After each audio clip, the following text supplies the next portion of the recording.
Okay, we're about to get started, so if we can silence our cell phones like I'm doing. Okay, good afternoon, everyone. We are on the record. Today is the 30th day of November in the year 2023. This is a budget hearing for the Department of Public Safety with the Jersey City Municipal Council. We had a scheduled 1 p.m. start. The clock on my cell phone is showing 1:08 p.m. May we have a roll call for the commencement of this budget hearing? Councilperson Prinzary? Here. Councilperson Baggiano? Yeah. Councilperson Solomon? And Council President Waterman? We have 4 council members in attendance at 1:08 p.m. In addition, at the time of its preparation, the notice of this meeting was similarly disseminated on Thursday, November 16th, 2023 at 11:50 a.m. And a reminder was sent out on Wednesday, November 22nd, 2023 at 7:10 p.m. to the Mayor, Municipal Council, Business Administrator, Corporation Council, and local newspapers, so I can certify as to total compliance with the Sunshine Law. Council President, I'm going to turn it over to you. Good afternoon. There we go. Good afternoon. So, Director, we'll turn it into your hands and just, we'll follow your lead. Is there a specific order you want us to go through, or will we just start with our budget? Just start. Or will we just start with our budget presentation? Start with the-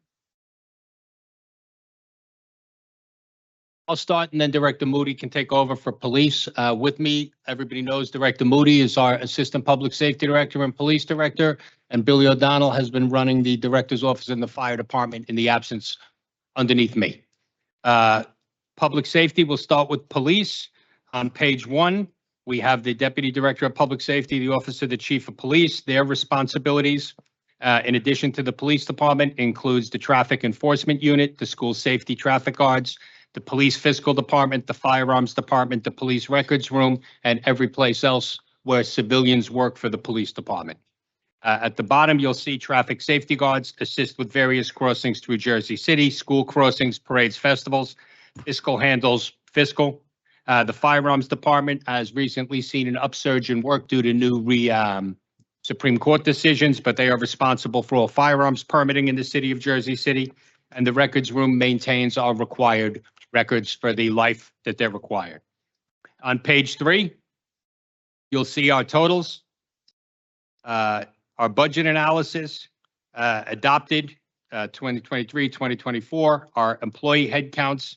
Of note, we're down to 887 sworn police officers from 913. It's the first time we've dipped under 900 in about 4 years. Next page, we have the current setup. The direct reports to Tawana Moody and Acting Chief Kearns, the Patrol Bureau, the Investigation Bureau, the Chief's Office, which includes many of the specialized units, Internal Affairs, Special Investigations Unit, the Medical Bureau, the assigned out personnel, which are our personnel that are assigned to various federal and state task forces, including our personnel assigned to the Hudson County Prosecutor's Office, the Body Worn Camera Unit, Traffic Unit, the Quality of Life Unit. Support Services, Training Bureau. The Training Bureau was instituted 2 years ago and has been a success so far. Of note, this year we stood up the Force Investigative Unit in the Training Bureau, which now investigates every use of force by Jersey City police officers with an eye toward improving our performance if there is a way to do so. Tawana assures me I can skip the next page, which is just a breakdown of the actual employees in the various units. And then we'll get to page 6, Division's key initiatives. And again, these are not exhaustive, but we want to increase our professional development for our sworn personnel, active shooter, use of force, hostage training, etc. We want to bridge the gap between the community and our police department through our constant communication and annual activities. We mentioned rocking with the seniors and rock the block, but of course we have the meet with the captains. We have the coat drives, the toy drives, all the things we do for the children in the community and for the seniors and for our community members. Included in this, of course, Director Moody, I believe, still deserves credit for several years ago instituting the policy where she personally speaks to anyone making a complaint about any of our police officers, in addition to being investigated through the professional channels. Promoting from within for our civilian employees, our commitment to consider current employees for promotional opportunities all the way down to our school crossing guard level. And we have not increased our size this year due to the hiring freeze and promotion freeze, but we are still committed, and our people know that if they do a good job, they have opportunities to be promoted within the department. And finally, our constant working, and this shouldn't be our last one, it should be our first one, but it's been there every year, our constant working to decrease crime across the city with our increased police presence, our answering radio runs, our immediate investigations, and our fixed posts, which we have cut back a lot of, but we still have several. Next page is our police division key initiatives and accomplishments. We opened our public safety headquarters. Many of you were there. We opened our one-stop shopping where our constituents can now come to headquarters and obtain any reports they need in one place instead of having to go to as many as 4. That's been a huge success, and under Director Moody, we have expanded it to the evening hours for at least one day a week, making sure that our constituents at their convenience, not at ours, can come and get whatever they need from us. And we created our command conference room in the center of the city for all emergency events, where we can connect and bring all necessary parties together, including the press and the community, to maintain an open line of communications during any emergency for our best preparation. Page 8 was our goals for 2023. We have, we're comfortable with our success in every one except the last one, CCTV cameras. We have expanded, but not to the extent we'd like. That's a supply chain issue. That's not an issue on our side. It's an issue on the company's side that we deal with. They're having a problem getting the parts they need. Our 2024 goals, we want to open our new East District. We still want to create a mounted unit at some point. That's kind of been a couple years now. I know but we're still committed to eventually getting a mounted unit started. We want to expand the department back above 900, definitely. But if everybody remembers, myself and Mayor Fulop said, it's hard to believe, but about 10 years ago, that the size of our department should be a little closer to Newark's. Newark is nearly 1,300. We have the same, if not a larger population. We have more workers and visitors during the day. We have more people at night, and yet we are at 8-something. So we still need to expand our department if possible to handle our responsibilities. We still want to increase our CCTVs. They're an incredible force multiplier, both for crime control and for investigations. And we want to expand our vehicle fleet only because we've stretched it out for a couple years, and we're reaching end of useful life on several of our vehicles. Next page is the budget changes, and I'll turn it over to Director Moody, who's more familiar with these. Okay, so then of course, we have, which is our 101 line, which is just our salary and wages that we're asking for when it comes from there. And that's with the contract, because that's per contract for all of the 887 officers that we have. That salary there, we have no part-timers. Our overtime budget, of course, we know we had the 85, but I am asking for the 14 million for the overtime number, because again, we spend a lot of money on overtime, and I don't want to keep showing like we're going overage when it comes to that. But until we have to have cops qualified twice a year, and that 887 has that. So we have to have those. The uniforms, we can't get around. That's just uniform allowance. That's contract purposes that we have it. I'll drop down to 201, which is our office supplies, that's regular supplies, but we supply it for every unit underneath police and public safety that we have there. Line 203, photograph, we really don't use, but we have some items if we have to go and print those. The fuel, that's just for when we have to fuel up for the boats that Director Kiers and them have in there, but those just some we just do annual, yearly. Then I'll turn over to 212, which is our recreational stuff that we may do for the community, whether it's the block parties, anything we try to help with getting done on that.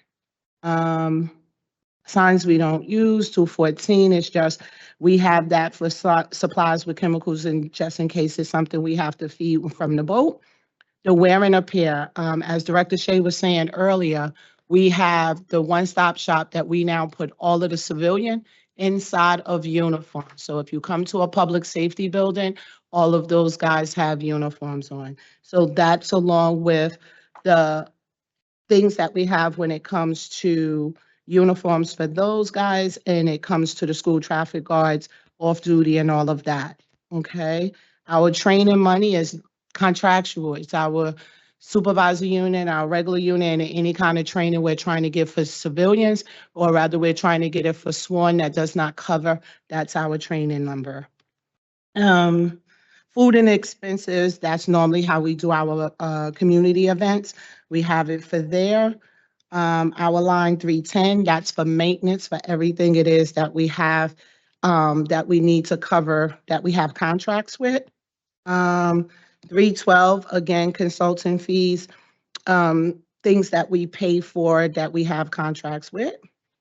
We go over, the only other line I have is for office equipment, and that's just like for the laptops or the computers, or if some of the computers go down, we have computers to go back that up.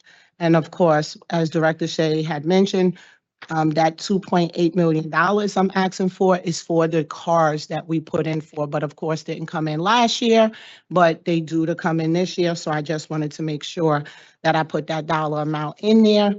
And everything on the back page is just explaining the justification for the increase of any line item that I asked for.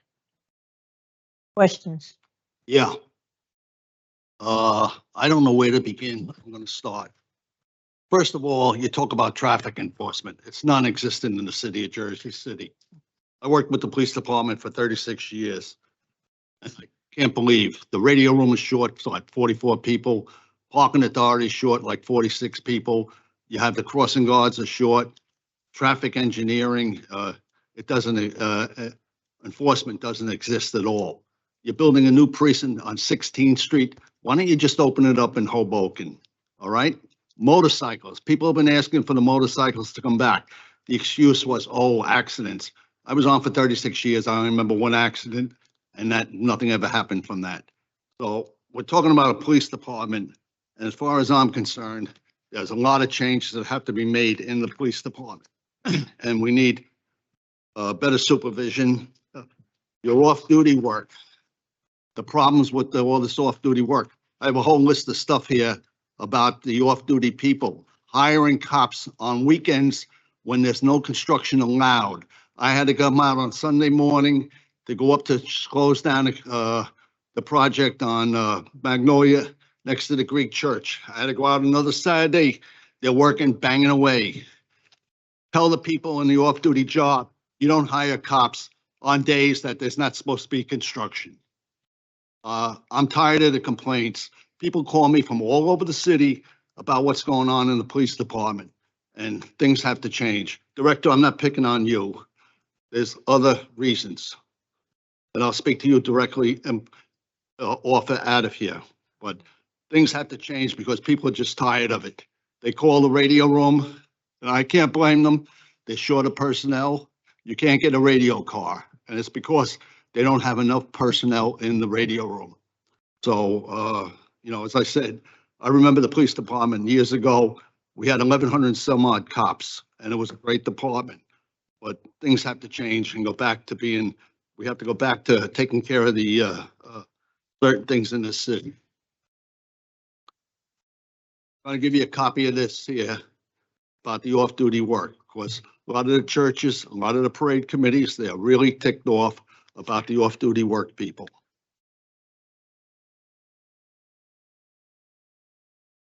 Yeah. I want to speak to them personally, the director. Is that, Director, you said this, but in the request, how many officers would the, the salary and wages line kind of add to the department? So we have, 800 to 80. You have 887. Right, sworn officers. Mhm. And how many would you be adding, if the salary and wage request is 105 million, Because if you look down on a line item, I asked for the 100 recruits. 100 recruits? Okay. Mhm. I asked for the 100 on the recruit line and then broke that out on there as well on a long sheet. In the long sheet. So the summary Uh, on there Yeah, is it's a long down sheet. here. And It's 100. is there like just so I know, is there like like how much does one recruit cost the city? Do we have a number roughly around that?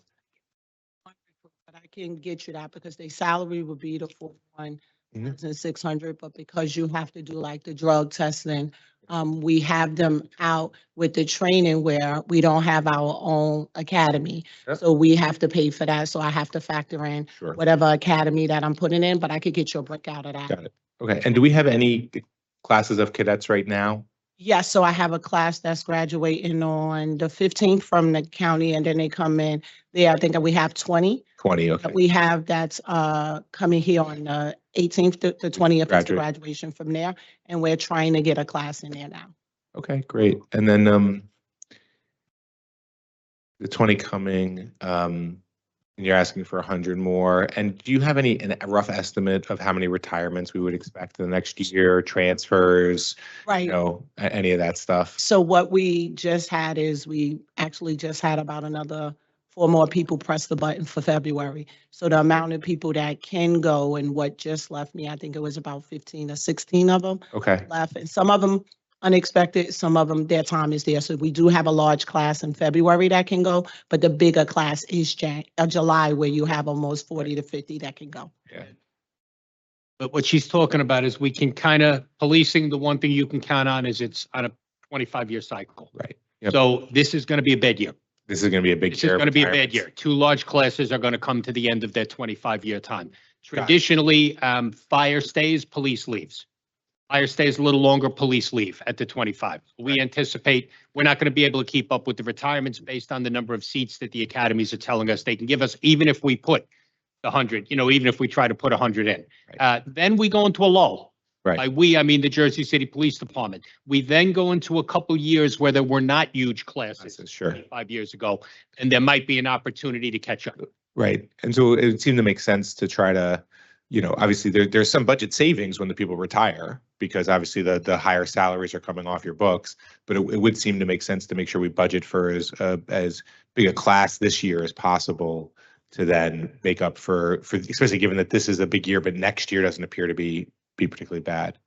Correct, 100%. Some of that's difficult because unless they notify us now, and obviously they're under no obligation to, Right. They can push the button anytime. Right. Unless they tell us now, we have to assume it's Budget. going to be on the payroll. Right. Yeah. You budget for them now.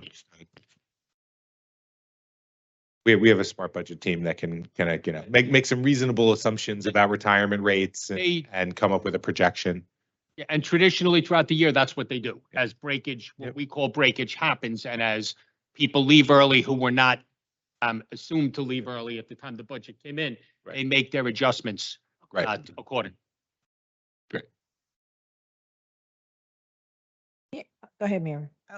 So, not directly related to budget, but sort of like budget adjacent. Do we have an update on the IXP study for dispatch? Yeah, they haven't turned it in. Nope, they haven't given us the final study yet, and I would imagine too, with whatever their findings are and whatever we may or may not implement, that also may have some ramifications on the budget, no? no, because we're moving forward. Councilman Bojano mentioned, like, we're behind on the hiring there. We've been moving forward. We're trying to hire and fill those spots anyway. Right. We're as familiar with it as IXP. I think it's going to be a lot of value. For an unbiased person coming in and tell us things, but sorry, Sean, I'm hoping that we have by the end, like the last time that we did this, I'm hoping we've fixed a lot of this just to our own observations, by the time it comes in there. And so to the point of hiring, where are you, how far away are you from filling some of these spots? Are there any holdups? So Anything we should know about that? So really quickly, it was a week ago, right? 2 weeks ago, we did an interview for 31 911 enforcement to try to get us some more 911 operators. So we did an interview for 31. We sent them through, do background check. That's where they're at this given time. So that until whatever happens, we want to staff it for safety reasons. And then another thing we've done this year is we had a lot of problems with training previously. We would do background checks, we'd hire people, they'd fail out of the training. Now that we have a training bureau under Chief Ben Daly, we've taken that training in-house, gotten our people trained by the state, and we think we'll have a better grip on it, on the 911 operators being trained and being hired, so we won't lose them as soon as we hire them. That's the goal anyway.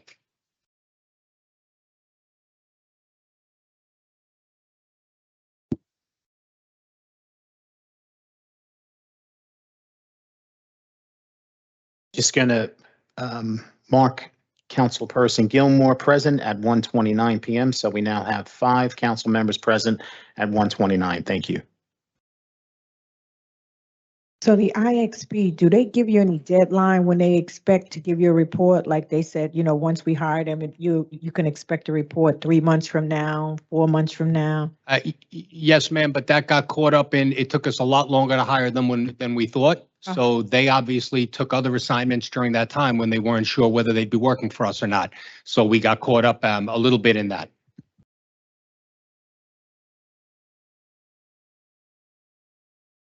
They're working for us now though, right?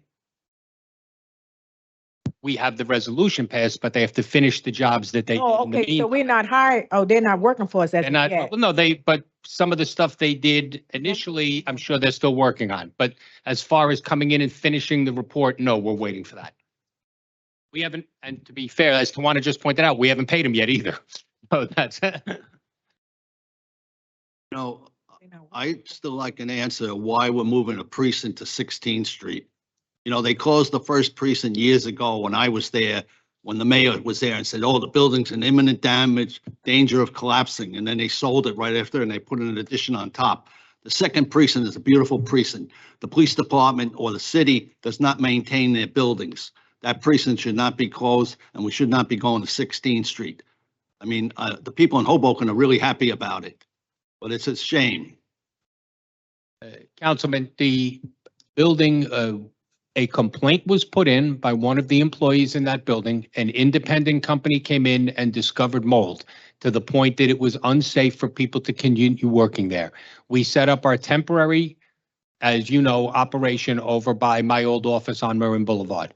The other side of what I call the other side of the Holland Tunnel, the 16th Street, 15th Street area is exploding in growth. And it also has the easy access up to the Heights. We got the best place, the best location. We could move our investigative units and our East Precinct to there. And it's the first police services we're able to put over in that side for all the people that are living there now. So, I mean, I understand anybody who sees the tradition problem with that, but it's a growing city and it's in Jersey City and will service the citizens of Jersey City. Listen, 40 years ago, I complained about mold in the precinct. They sent a guy in with a bucket and a rag and he wiped the wall. The cops, if you read after they closed the precinct a couple of months ago, all the off-duty cops that said they've been complaining for the last 40, 30, 20 years, and the city has done nothing.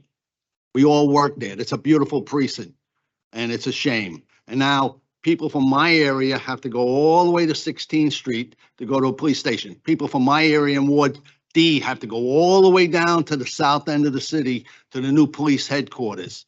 The new police headquarters should have been centralized somewhere in downtown or located somewhere around Journal Square where everybody in the city has a chance to go there.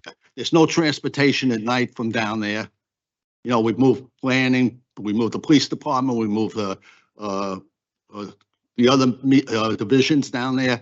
And nobody wants to go down there because there's no transportation. Seniors go down there, they can't get home. You got to start thinking about the rest of the city here. I'm not blaming you, Director. I know a lot of it goes further than you, but it's a shame. And people are tired of it. People are tired of calling 911 because there's not enough personnel there. Tired of calling the traffic division, which is a mess. It's a horror show. They don't clean the streets all the time. No ticket givers are with them. We have half the people in my neighborhood parking from out of New Jersey, all over New Jersey, all over the neighborhood, and no tickets are given, and it's a shame. And I'm taking calls because I worked for the city for 36 years. People throughout the city are calling me from all over the city, complaining. We need some changes. I told you a couple times, I want to sit down and speak with you about the police department. You know, Let me ask him about the quality of life unit. Okay, because based on that unit has been under you guys for how long now? Let's start there. 2 years? No. 3 or 4 years, I'd say. Yeah, 3 or 4 years, I'd say. Okay. In the 3 to 4 years time, maybe the fiscal officer probably have to answer this. How much revenue have that division brought in? The only reason why I'm asking, because when I'm meeting with different departments and they're talking about inspectors, that they need, so I'm trying to see, is it worth that division constantly being just under you guys, or do we have to, hire more inspectors and put them under DPW, because it's a concern. I understand, but I'm going to put for the Department of Public Safety, just a reminder, we are not a revenue agency. Right, we know. We are a public safety agency, and no actions we take are designed to develop revenue. Sometimes it's a byproduct. Sometimes we give summonses and revenue comes in as a byproduct. Right. But it is never our intention. Our intention is voluntary compliance with the city's rules and regulations. The other way leads to some dark places if people look at Okay, it. so then maybe it's best that they don't have that unit and then go under DPW. The only reason why I'm saying that is because there's a lot of people breaking law. I understand that. We're not trying to generate revenue. I get that. But part of the complaints we getting from, different residents is when it comes to inspection, the problems that they have in getting certain inspections and done. So maybe it's not best under this division. I understand what the director's saying. So maybe it's best that we bring it back under DPW where it once was. It might function better that way. So the budget office is working on a request for you that you made the other day on Okay, departmental revenue. right, Quality of life summonses to Right. go to the municipal court. right. So we collect the municipal court revenue in one Correct. account, and we're working on breaking that down by Okay. area.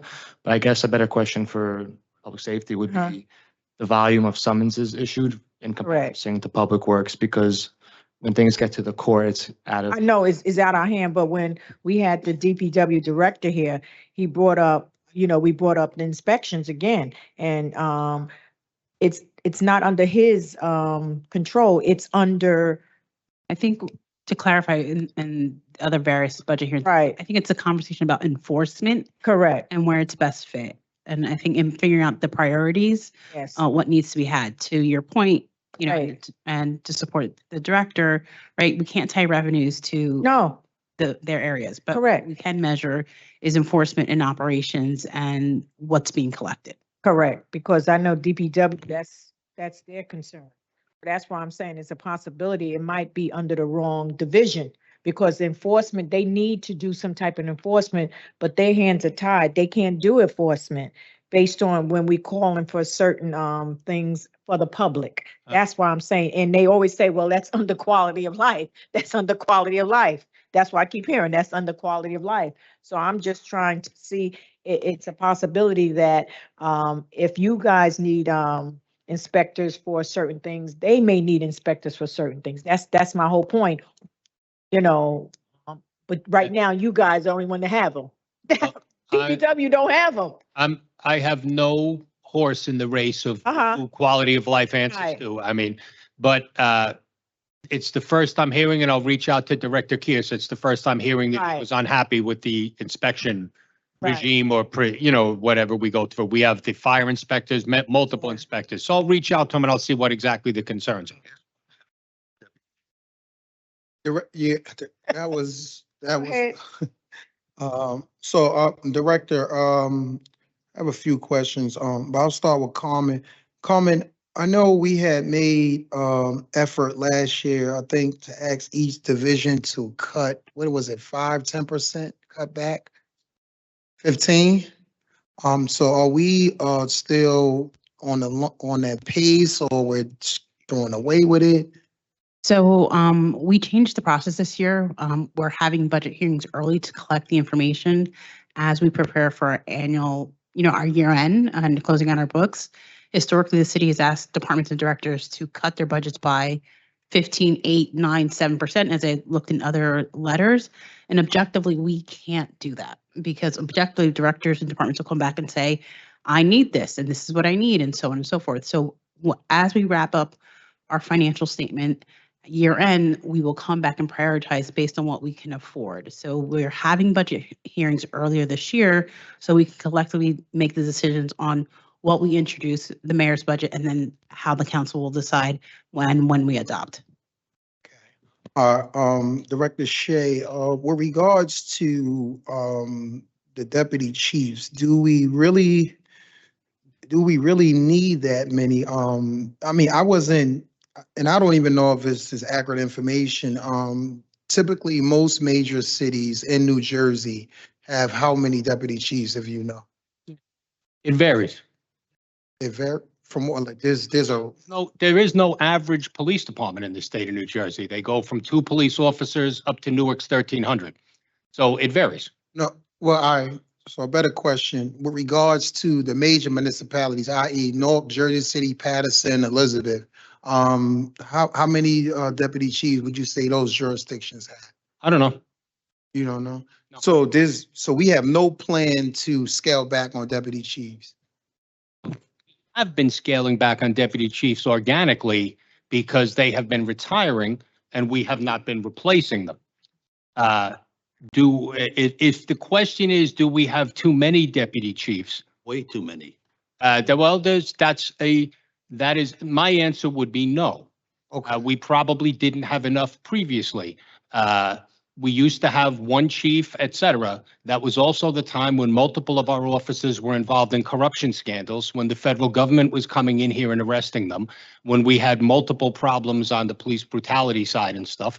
I attribute a lot of that to the lack of supervision that we inherited when we inherited this department. And we have been very diligent about building that supervision up to what is a nationally accepted standard across the country, where now we have a deputy chief, for instance, in charge of internal affairs, which used to be a captain. A captain is not high enough to argue with a chief about an internal affairs issue. We need somebody with the stature and experience that can handle that. The training bureau is run by a deputy chief to ensure that our people are trained. The captain can't just tell them, no, we're not coming anymore. Our day-to-day operations out in the street are now supervised by chiefs who have the experience to handle them. If you look at the way we've handled major operations over the last couple of years, even going back to the post-George Floyd demonstrations, to the active shooter event that we handled, the fact that we had sufficient supervision on the street immediately available has been a huge part of our being able to handle those better than any other municipality in the state of New Jersey.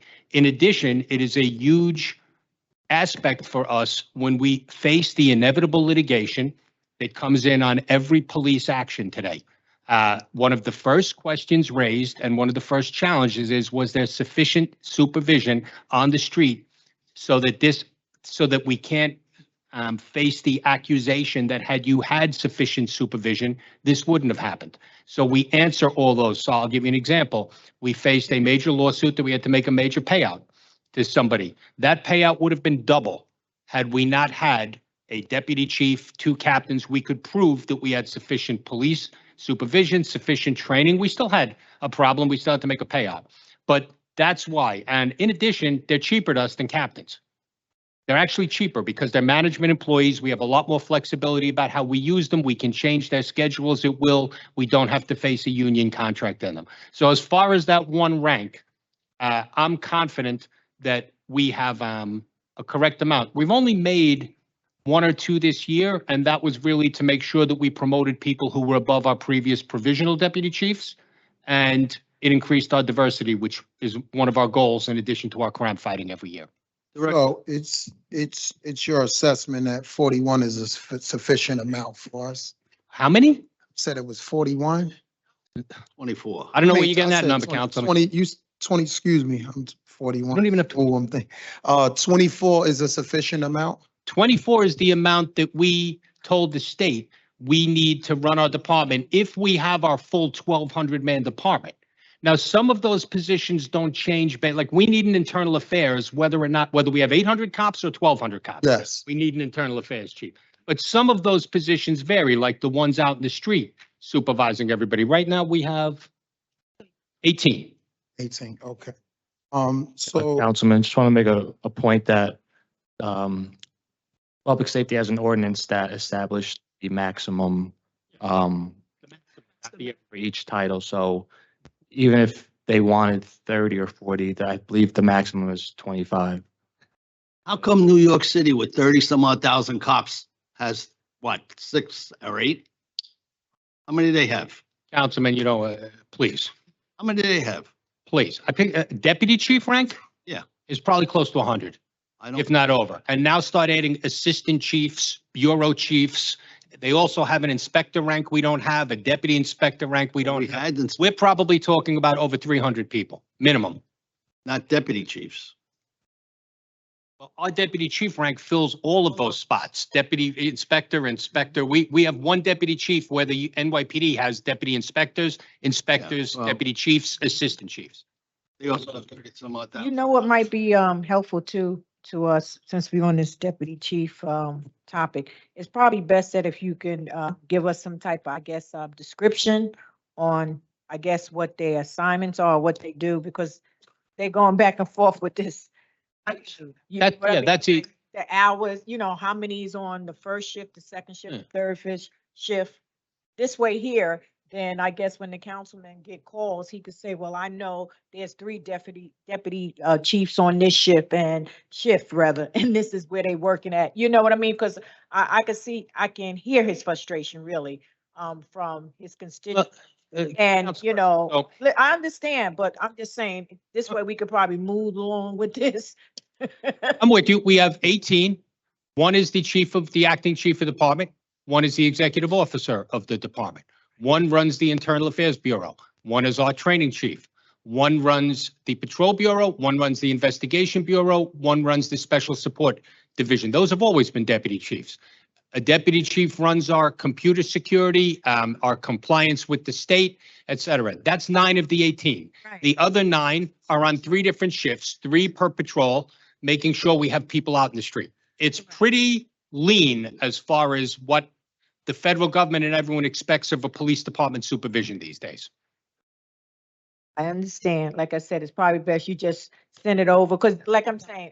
I'll put it in If writing, you but what I gave just us- said is the end. Right. This way here, we'll have some information saying, well, these are where the deputy chiefs are and these are their position. This is what they do, but when you're getting calls from people and they saying, well, they got so many deputy chiefs, they got 40, which is an exaggerated number, but this is what people say. And then, you don't have no paperwork in front of you. You don't know how many there exists. You don't know where they at, that type of thing. That's all. That just helps move the process.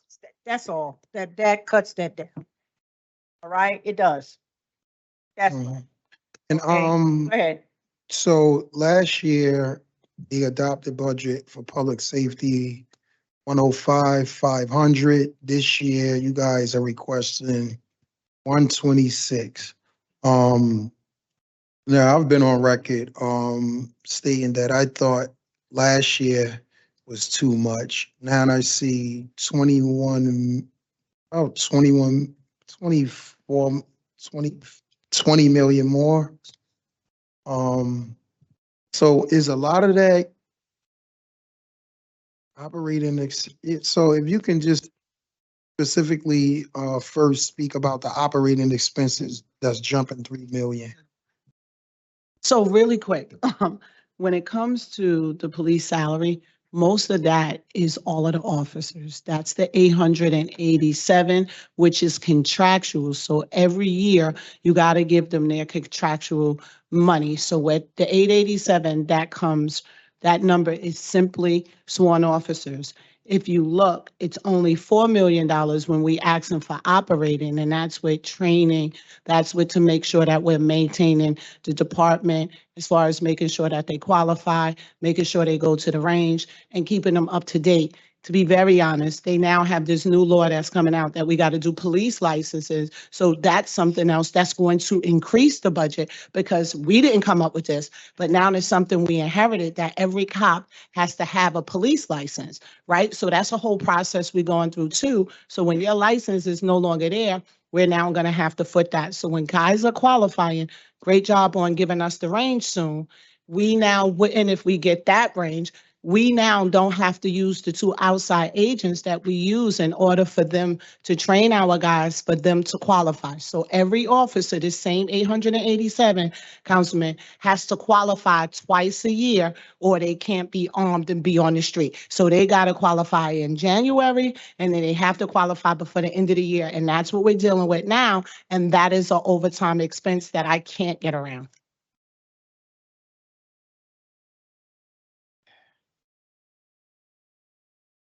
So, I mean, but I remember, and correct me if I'm wrong, with the new range, we will be able to have outsiders come in and use our range, correct? The new range is not open yet. So, That is the theory, that outsiders come in. The law department has told me that the amount will be allowed to charge is mandated by state regulation, like everything else in New Jersey, not us. So I don't know how much we'll be able to recoup of that thing. He said there's some formula that has to be used. The big savings when we get that range up is, as Director Moody said, we'll no longer have to send our entire department out twice a year and our specialized units out 4 times a year to outside ranges to do required qualification that the state insists we do every year for those officers to continue in their duties as armed police officers. And then we have to backfill them with overtime because we have to send them out for an entire day of training. That's not us. That's not our choice. That's required. So we have to send them out and we have to backfill them so that we can continue just to answer radio runs here. That we should be able to cut once we're here because they'll be closer to home and we won't have to pay travel time and all of that stuff. But right now, that's a huge expense that just got dropped on us when unexpectedly and without any previous warning, the range that the Jersey City Police Department had used for 50 years was suddenly closed by an outside unit. Just also to add, Councilman, we have to go off of the people that's allowing us to use their facility. We got to go by their schedule. So that's what is even more because it's their schedule, not ours, where we can say, I know Councilman is working, Tawana is working, and I can send them because they're working. Doesn't work that way. It's on their schedule. and can any of you guys speak to the schedule? I know some people had at least flirted the idea of if it was a 4-4 scheduling, we will be able to have more police presence, and it wouldn't take as big of a financial hit to the budget. I don't know if that's to be true of anything, but can any of you speak to that? So we have had preliminary negotiations with the police officers union, and they've requested that we consider a 4-on, 4-off schedule of 12-hour days. We're willing, like anytime, we're willing to consider it. It would mean an immediate 13% increase in this budget because they would be working 13% more hours. Let's get that on the table right now. Now, it would be, from my opinion, It'd be immediate what? an immediate 13% increase in this budget to the salaries because they would be working 13. Oh, I hope they weren't telling you they're planning on working all those extra hours free, because they would be working 13% more hours a year and they would expect an immediate 13% increase in their salaries to account for that 13% hours a year. So, I mean, but we're still talking to them about it. We're still, because from my point of view, and obviously not Fiscal, who probably want to jump off a roof when we talk about a 13% increase in this budget. But from my point of view, it's kind of revenue neutral. I get 13% more time worked. It costs me 13% more hours. So I'm willing to discuss it, but it brings up a lot of other issues. 12-hour days are very different from 8-hour days. A fourth 12-hour day in a row, how much productivity am I actually getting? I've worked 12-hour tours after 9/11, after other emergencies. And our general rule of thumb when I was in the NYPD on 12-hour tours was you have at most 2 weeks before you begin losing efficiency off a cliff. Because when you're working a 12-hour tour, all you're doing is coming to work, driving home, falling asleep, coming back to work. By the fourth tour, they're exhausted. Our police officers have to interact with the public every day. I'm not convinced yet that it's a good idea. I know suburban departments do it, but suburban departments have a much lighter workload than we do. And I'm not sure I want my officers, after working 48 hours in 4 days, still answering domestic violence calls, et cetera, where I need their best judgment and everything else. Now, we're looking into it. We're discussing it with other police departments to do it. We're doing all our due diligence as we speak to the union about the possibility, but it's still in the very opening stages.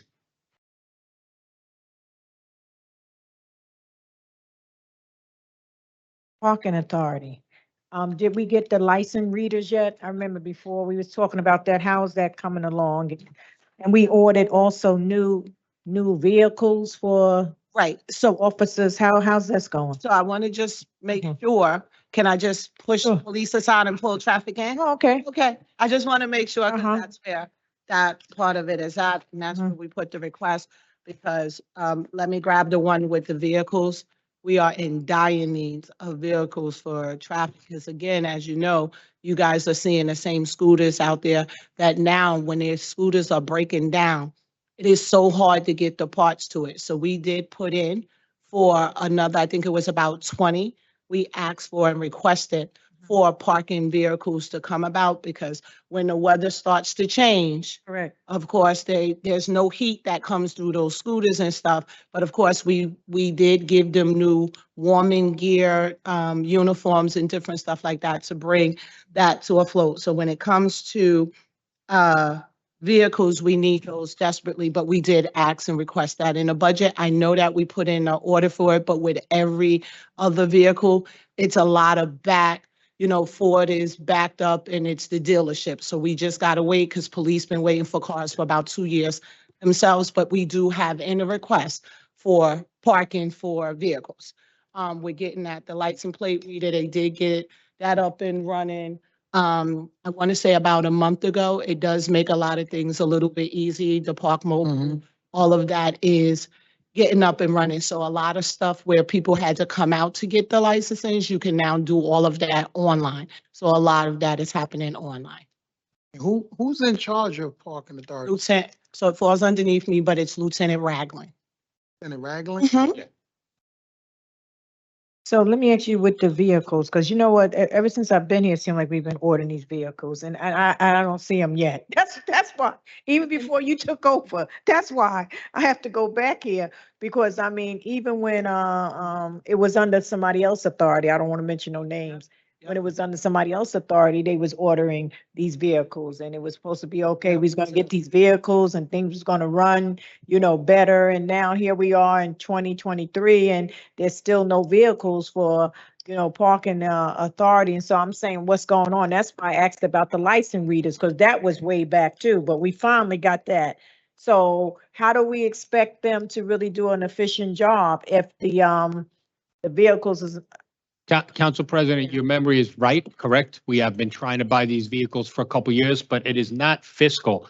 It No. has been the backlog. Like, they literally just called us and said they'll accept orders for the police vehicles, the Explorers right now, because they've been so backlogged trying to make electric vehicles and everything else. So we put it in the budget. Part of why it's been moved around is because they knew we couldn't spend it even if we wanted to, because the vehicles just weren't available. but this is hoping- before, no, this is before COVID. I'm going back. This is before COVID took place. That's what I'm saying. What happened? This is before COVID happened.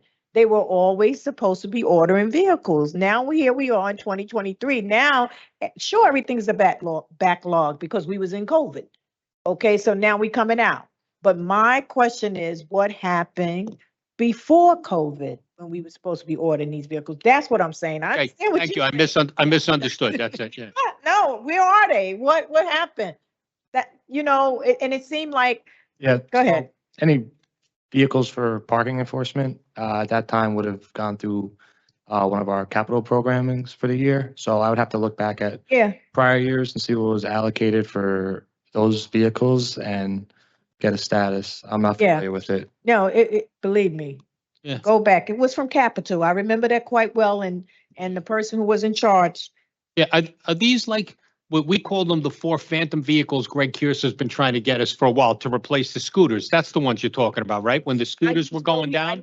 I know we had it in the capital budget. I Yeah, know, that's the but it's ones. going back. I just know it. I'm just wondering why. That's all. Yeah. It is several cars that we, when they was trying to get them, it never got past, even when we had to, it was transitioned over to us. We tried for the same thing, but at that point it became fleet, but you are correct. It has been a couple of years of the. Right. They did get maybe about 5 or 6 new ones, but then we needed to clean up all of the fleet and that never happened. You still have a lot of the old fleet that's there. So that is correct. We got some, but didn't get the complete of the supervisor vehicles or the scooters. Kyle, look back and see where that money is. That's my concern. Quick question. I've seen, I don't know if we can do it here because we're a little bigger municipalities, but I've seen municipalities where they have the ticket issuers inside with the sweeper. Is that something we can, I apologize. I'm going to have to look into that because I'm not even, this is the first I'm hearing of any kind of program like that. So I'm going to have to look into it. If you could let me know what municipalities will reach out to them and we'll see how they do it. Thank you. Thank you. I hadn't heard about that.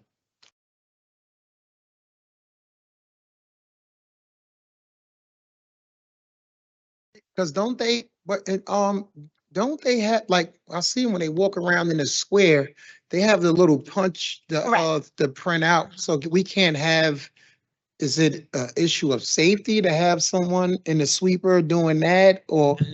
I'm going to look into it, but like, we may have a different tradition too than some. Traditionally, our sweeper, we call them our sweeper cars. They go first and they warn our residents.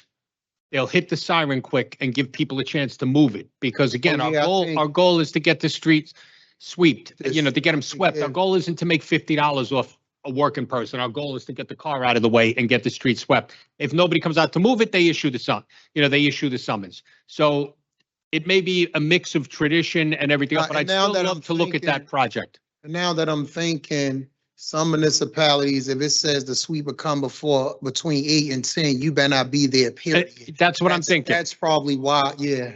But I'd still like to take a look and talk to the people there. So thanks for bringing it up. The thing, just keep in mind, Councilman, that you have to be sworn to give that ticket. So the traffic enforcer is sworn, the sweeper is not. God. Okay, so the traffic enforcers has Title 39 versus the sweeper just needs to drive. Okay? You know, you replaced the director of the These? Parking Authority about a year ago. Things have gotten a lot worse now. You know, take my area, street cleaner doesn't come most days. When he does come, there's no ticket givers. People from New York and everybody else are parking all over the area, the construction workers. You call the Parking Authority and it's like talking to the wall because they're so short of help, just like the radio room and everybody else. All these things, you know, like, we're sitting here listening to all this, but nothing has changed. And people are just getting tired of it. So okay, far as, we still on traffic, correct? Traffic. Based on, information that I'm reading here, how many traffic officers do you need? I mean, parking authority. Okay. That's like, help the situation. Here we have.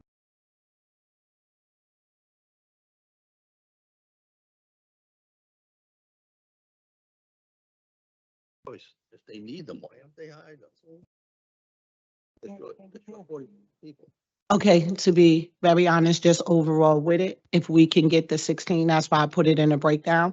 And in the breakdown, I'm telling you where that would at least get us to a place of if someone called out, if they have these leaves that they allowed them to come in at, and they continue to have it. Because some of the street sweepers, remember, you can only sweep on a certain side of the streets because of the ordinance that you pass.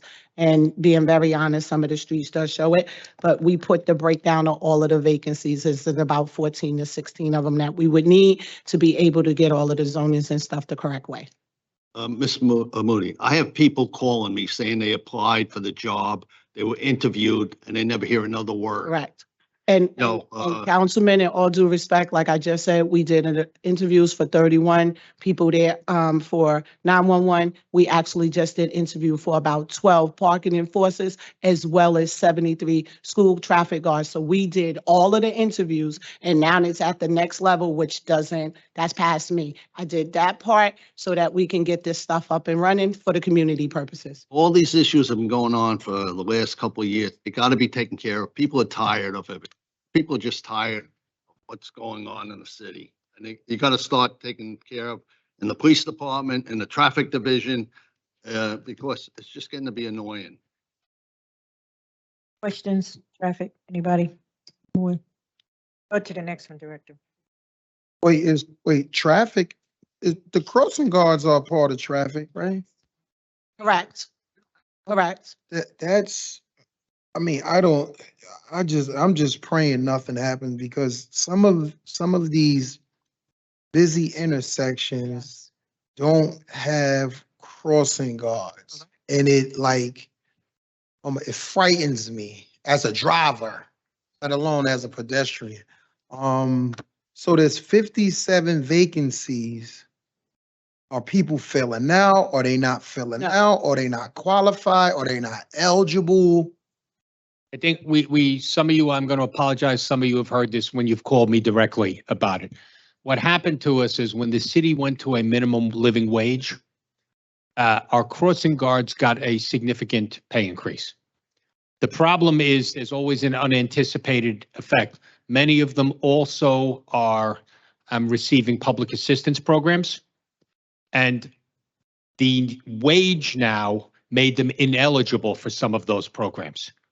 And to the point where it was more financially stable for them to remain the recipient of the program and quit our Jersey City job, as a school crossing guard. It would have made no sense for them to stay and take the extra money. They would have lost more money than they were making as a guard.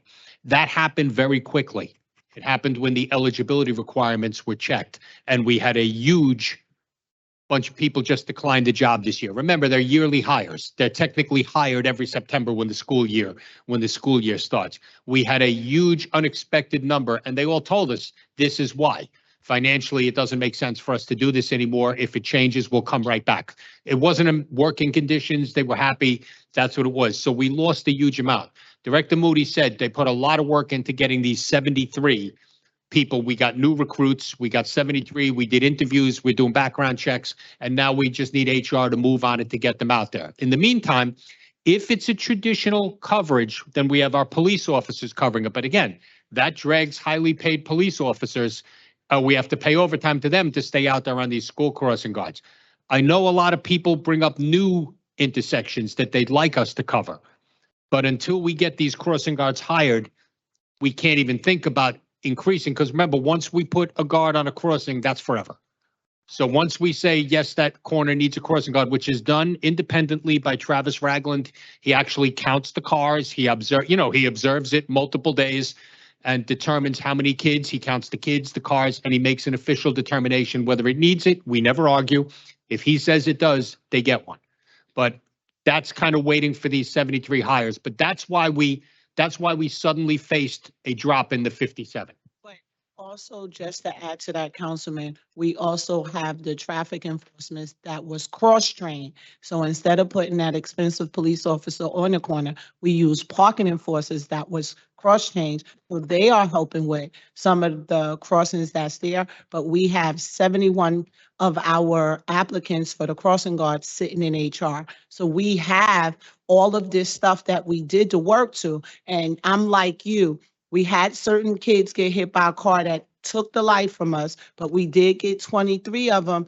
But every day it's a scary situation when you're driving and see that there is not a crossing guard there. But what I did do in this budget is increase the amount that I do need so that, because what happened is, Councilman, as Director Shea alluded to, what happens is if you call off and you don't come to work, we have no one else to put there. Whereas back in the day, we would have 240, the floater would come in. So what I'm going to do now, because people got to be careful of how their lifestyle will work, I want you to just be honest and say, Tawana, I can only work 3 days, and then I'll allow the floater to come in. So that's why we need the couple of extra ones. So when people call out, we can put floaters there, and then they can still keep a job and still balance their life at the same time. But if you can remember, crossing guards was always 240 or better for every corner.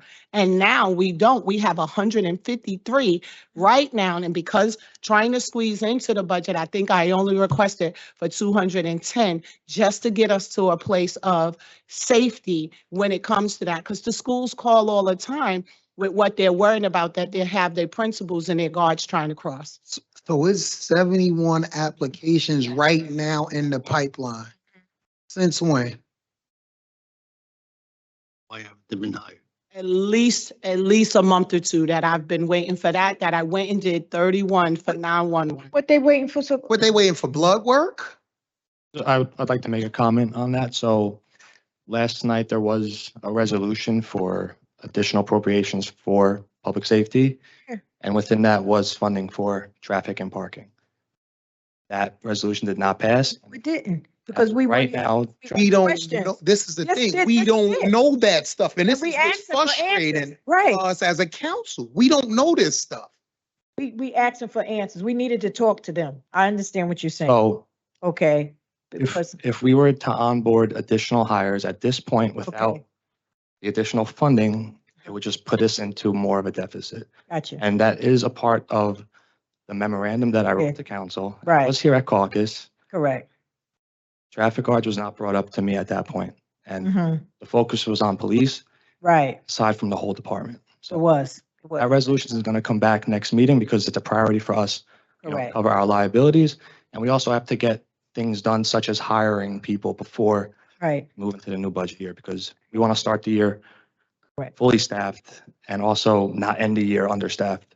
I agree. I This has been agree. going on for 2 years. But let me ask you something. Even when it comes to us hiring, have we ever thought about, because I know in parking, because it's always about the hours.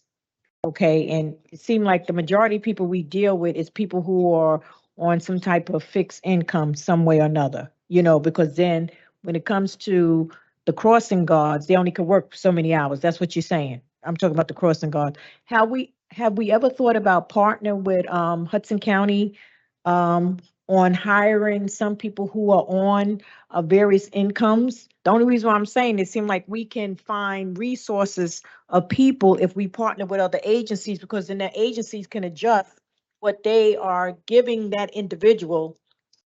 You know what I'm saying? No, I got what you're saying where you're balancing, but what we did is 125 interviews, being very honest with you. Most of them was from the communities that they would go and do it. So it's not like those set of people. That was before COVID came, and then they have the dollar amount that fluctuate. Whereas when we did the interview, we made that very clear. If that's the case, you want to be a floater so that we don't run into Okay. the same situation. So it's not that we don't have the applicants. We actually had 25 hired. You have to see them like they've been out there for years doing an outstanding job there. So we're getting more quality of what we're getting. It's just, I got it from the finance department standpoint. They're at a freeze with doing it, but our numbers has always been our numbers over the last couple of years with crossing. Then what happened is COVID came and Right. folks didn't want to work, didn't have to really go Didn't out, work, didn't right. have to do it because it wasn't no school. So in fairness to them, that particular part, folks got used to not working and not having a job at all because COVID wasn't there, and our numbers just kept dropping. Now that all of the schools are open back up, like we have issues downtown all over the place, we have to get the guards back out there. So I got it because we was trying to make do with what we had. That's why we cross-trained to traffic officers. Whereas if they got to wait, and you're saying I just got to wait until the beginning of the year, as long as I can put safety back out there, I'm good with waiting. So right now, you confident in the people that we pretty much is hiring now. We won't go through this again because if their income reach a certain level, then they would have to quit. That's what you were saying before. Yeah, But now we resolved that. That's why I asked, could we partner with Hudson County, the welfare office? Because then if they are on certain income, and then this is another means for them to get income. That's all I'm saying. Yeah. I'm trying to find other resources to help people get more income. And I'm just saying, if we partner with them, then we will have people who, will, who want to work, they can get different skill set. I just want to know, that's all. That's what we got in this stat right here. These are folks that had no income at all. Like they Okay. really just needed a job, and we was able, Social through the help of the services. finance department, we was able to get uniforms for all of them so that people are just not wearing what they want. No, I was just trying to find out ways to give people jobs. That's all. That's all. I just figure, that could be another way. But that's it. But Kyle, I see your point. Thank you. I appreciate it. Now we know. I received calls from a couple of people that were never called back and they worked there for a few years. So I don't know what's yeah, going on. that's, everyone was called back. I don't know, you have them reach out to us if they claim they weren't called back. Maybe they changed their number or something, but trust me, we needed everybody we could on there. We wanted everybody back. The problem is the people who are running it. I guess, thank you, Kyle, for bringing this up. I just wanted to grab my spreadsheet. So I do see in here, there was essentially 400,000 that was slated to be allocated to traffic, parking / public safety. The issue that I particularly have with these in general is, the justification for moving the money. I can make the argument that the 400,000 is a sufficient request based on the information I just received. But what about salaries and wages for police officers? Is that for overtime? Is that for new hires? What specifically was the 2.5 for? Yeah. Can I say one thing about this first? Let's make sure we're talking about the same thing. That's for overtime. That's for overtime. The 2.5 is Yeah, for we overtime? requested, that's the overtime that we requested that was taken out of the budget. Now, every budget, like I was mentioning before, every budget is basically an educated guess on what you're going to need for the future. We knew we were going to need that much overtime based on what everyone wants us to do and the training requirements and the state requirements. We said we're going to need this much overtime. It was then cut by that amount of money. So we are still going to come in, if we stick to what we asked for, we're still going to come in a little under based on Tawana's projections for the next two things. In addition, I heard the word additional appropriation used. Take a look at where that money's coming from. It's all coming from my department. I'm not asking for any additional money. I'm just moving money that I didn't use in one area, or the fiscal thing is moving money that we didn't use in one area into another area where we used more than we expected. And that happens at the end of every year. I'm not sure how this became such a big issue this year. At the end of every year, we say, wow, police overtime cost us more than we thought it was going to, but fire overtime was less because there were no major fires this year. So we can move the money from fire to cover the money from police. That's a common thing. You'll see this 50,000 in my office. Everyone knows Lauren Gumbel, longtime employee, retired, earlier this year, and we never replaced her. Billy now does 3 jobs instead of 2. So there's 50,000 that we can move from one place to another. So I just want to be clear that we all understand that I'm not asking for any additional money. There's no additional appropriations being requested. I'm just doing a standard end of year, moving it around to where we used it. And at the end of the year, I still expect to come in under. That's including, by the way, we did not use a huge amount of money that was allocated for police recruits that we did not hire, which I assume was sent somewhere else where they need it, which is the way it works. I understand what you're saying. I can just go according to the spreadsheet that's in front of me. I do see some came from the municipal council, clerk's office, quality of life.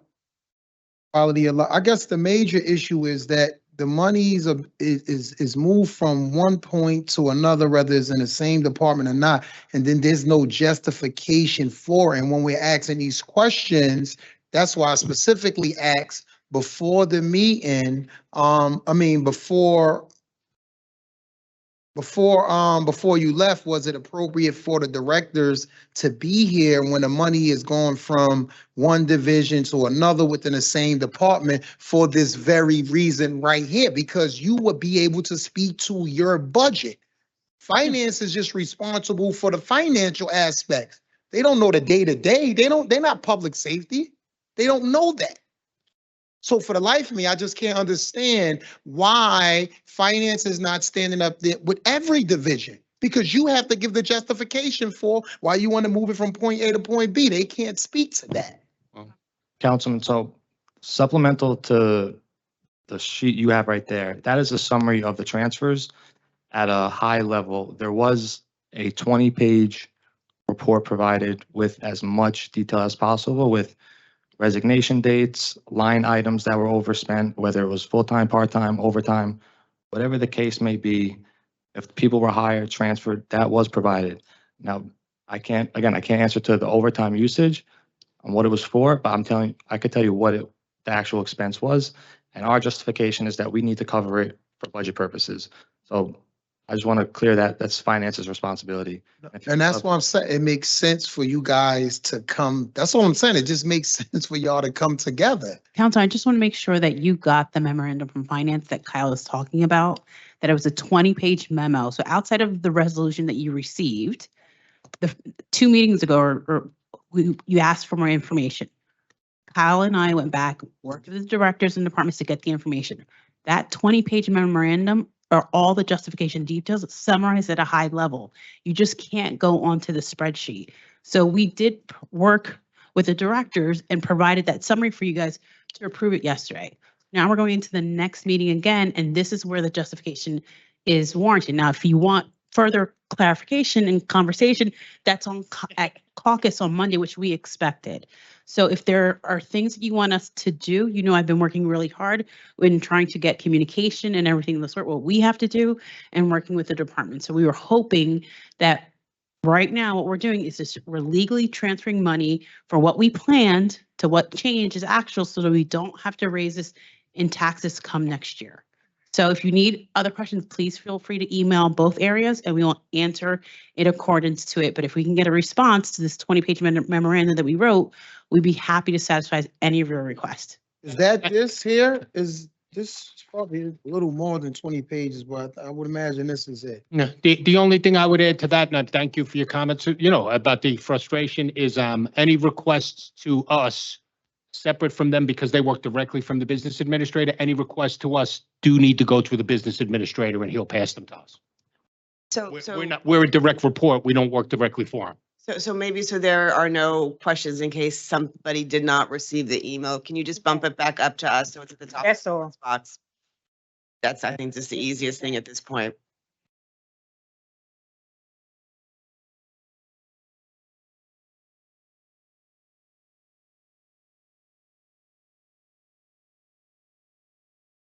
Council President, are you ready for fire?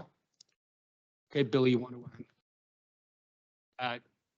Assistant Director William O'Donnell. Good afternoon, council members. On your budget presentation booklet for the Division of Fire, first page, you have the comparison monetary wise and employee headcount wise.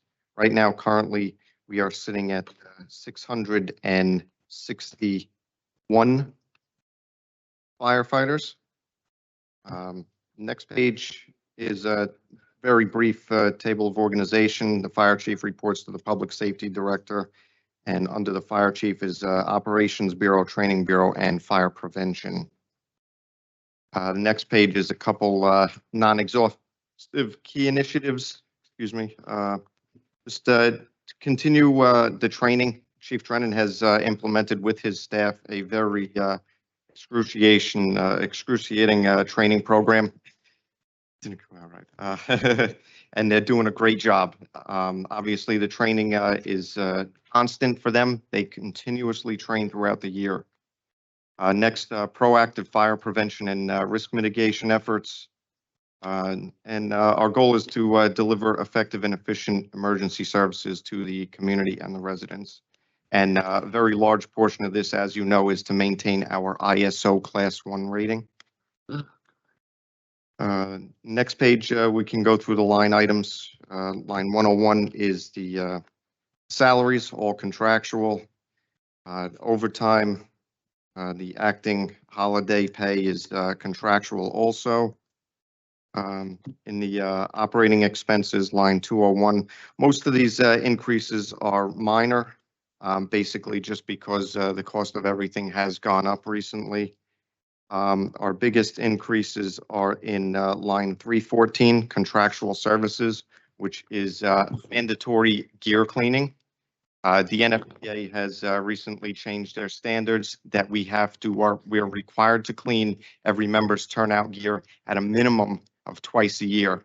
And the reason being for that is to clean it from the carcinogens and any cancer-causing bacteria, anything like that. It's a very deep cleaning that cannot be done with your ordinary, washing machine.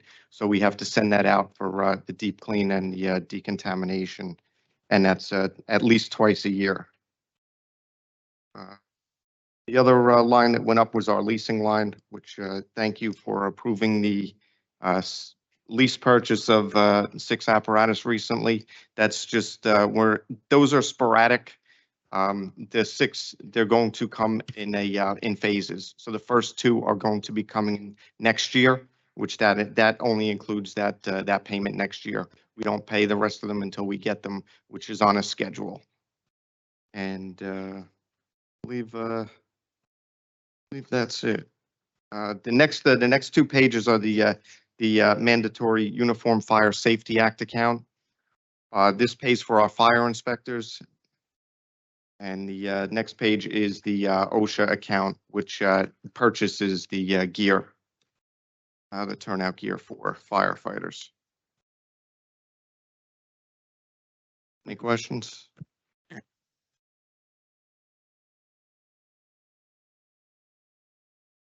So something that had come across my desk, and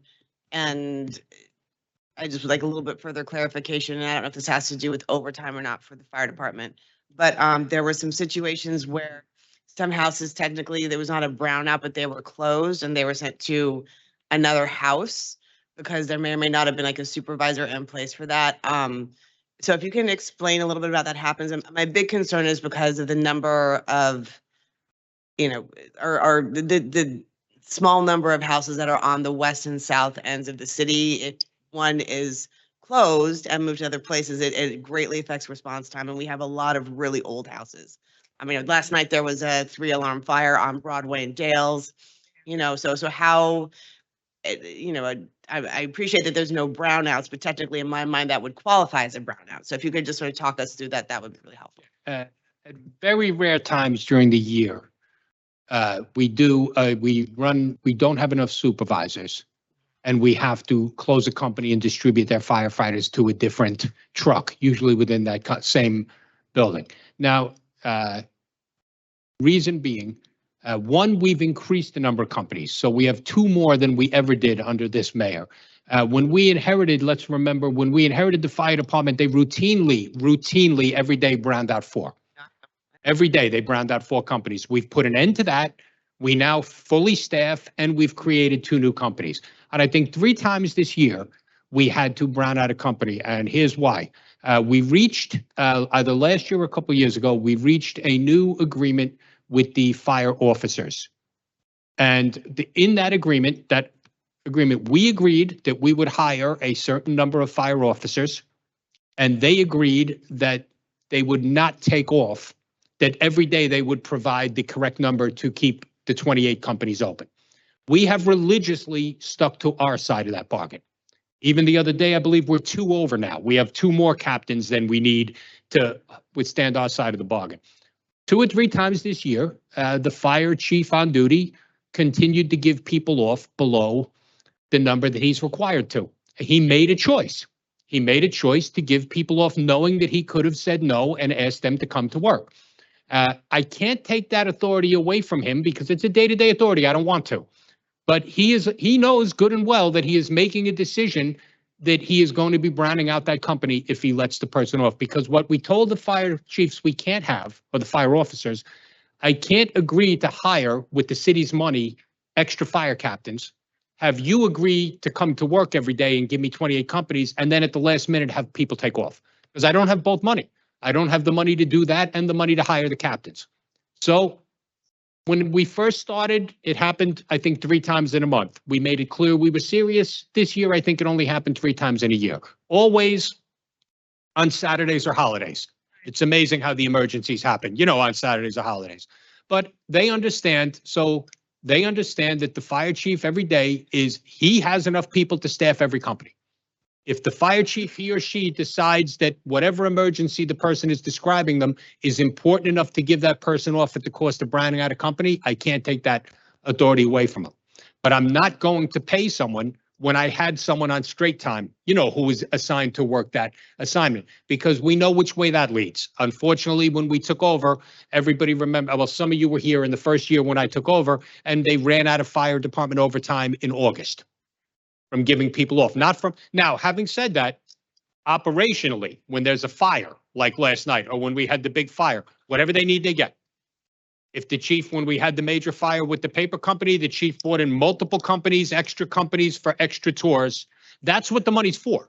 The money's for emergencies, for fires, and we can't just spend it on replacing people who are required to be at work anyway. Then we'll have none if there's an emergency. The reason we ended the end of this year with a surplus is, knock on wood, we only had that one really major fire. But there's been other years, you remember, where we've had 4 or 5, and it'll drain that money very quickly. That's with the fire on Stegman, which was caused by an electric vehicle. And I know that we've been working collectively to Yeah. amend ordinances and the like. And I know that there is special equipment that you need to put these out. You can't just use a hose, Yeah. right? Is there, and knowing that there's the, state goal of getting all vehicles, to, moving to electric, like, are you guys sort of forecasting and anticipating what the new cost might be to fight these kind of fires? Yeah, I mean, and isn't even a known, and this is not necessarily for this budget cycle, but sort of thinking into the future a little bit. Yeah, it kind of fits into the known unknown. Right. Like the fire chief is working with I know he's been over to the FDNY. He's Yeah. been to other different places. We're actually better than some of them. Our fire chief is well ahead of most fire departments on working to develop techniques, to put these fires out and to isolate them, keep them from spreading. But you're right, it's a huge problem right now that they're just beginning to address. We may be coming back to you at some point, and I think you were in a meeting where we talked about this and talked about putting together a unit just to address, specifically, or adding a capacity to rescue just to address those fires. But they're working on that right now, and Okay. knock on wood, I'm sure you've seen in New York, they've had some very serious tragedies, connected to those batteries, and we've been lucky. We've been lucky so far, and our fire department's been putting a lot of good work in. Okay.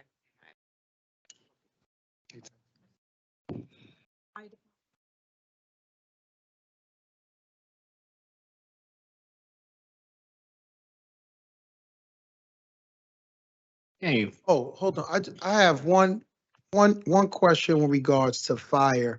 And it may not even necessarily be the fire department, maybe code enforcement. I was trying to see, because there's a property in Ward F that's, one was just rehab and the other one is connected to adjacent property, but they share the same fire escape. How in the heck did that get approved? They share the same exact fire escape. One is falling down literally, and the other one was just renewed. So I was just wondering. Offline, if you give me the address, All right. we'll have an inspector go over and take a look. Absolutely. if there's no more questions. Want to jump into communications and technology? Absolutely.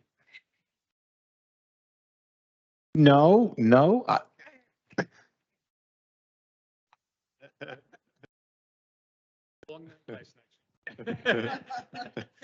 council was there too, in all fairness. This one's pretty simple also, Sean. So communications and technology has not increased too much. Most of that is salary and wage. Again, that's all contractual. And we also have the vacancies listed in there. We're still trying to hire. We have the 31 that Director Moody spoke about. All of the other, everything pretty much stayed the same there. We have some minor increases again, which is based on, the inflation and cost increases.